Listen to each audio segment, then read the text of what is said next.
Okay, so the other breaking news now coming in, Abhishek, that ceasefire violations are taking place. If I can just quickly add, because this morning when I was speaking to one of my sources, they indicated that the ceasefire violation is happening simultaneously as the drone attacks are taking place, because the attempt they're making right now is also a certain infiltration bid. One of the infiltration bid was already foiled yesterday in Samba by the Border Security Force. Seven terrorists from the Jaish terror group was intercepted. We are being told that they were neutralized yesterday as they were trying to infiltrate.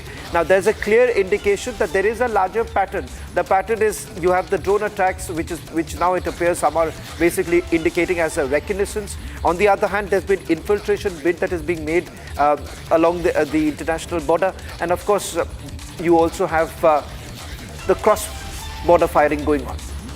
Well, obviously, so the Pakistan is itching to have an engagement with India, Shawan. So be it the drones, be it the ceasefire violations, Pakistan cannot think beyond wanting to engage with India, because that's how their state thinks. So we have a larger vision, we have a broader understanding of how to take this forward. And that is why I think the government is making sure that while we inflict costs, and you know what better picture than May 6 when those 9 strikes took down the entire terror infrastructure. I mean, that was a slap on the face of Pakistan, and the generals are still smarting from that.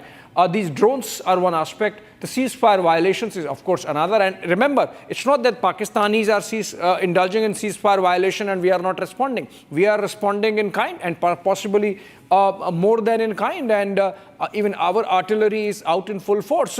So people have to understand that this is a war of attrition, and we are not blinking. We are there in full strength, and we are working with a strategy and tactic both. So the tactic is to engage when necessary and pull back if not. And the strategy is to pauperize Pakistan, an example of which is that today in the International Monetary Fund meeting, India made its position clear that the money that goes to Pakistan goes to terror. So it's a multiple level game that India is playing. Pakistani generals have very low bandwidth, Shawan, and so they cannot think beyond perhaps a ceasefire violation. Can I just get a quick check with regards to the IMF that has happened? What has happened at the IMF? Because some reports were suggesting that there's a possibility of a bailout coming in from the IMF for Pakistan. Is there any truth to these reports that are coming in? And also, if you can take us through the breaking news coming in with regards to India's position there. We can also fire the breaking news as far as IMF is concerned.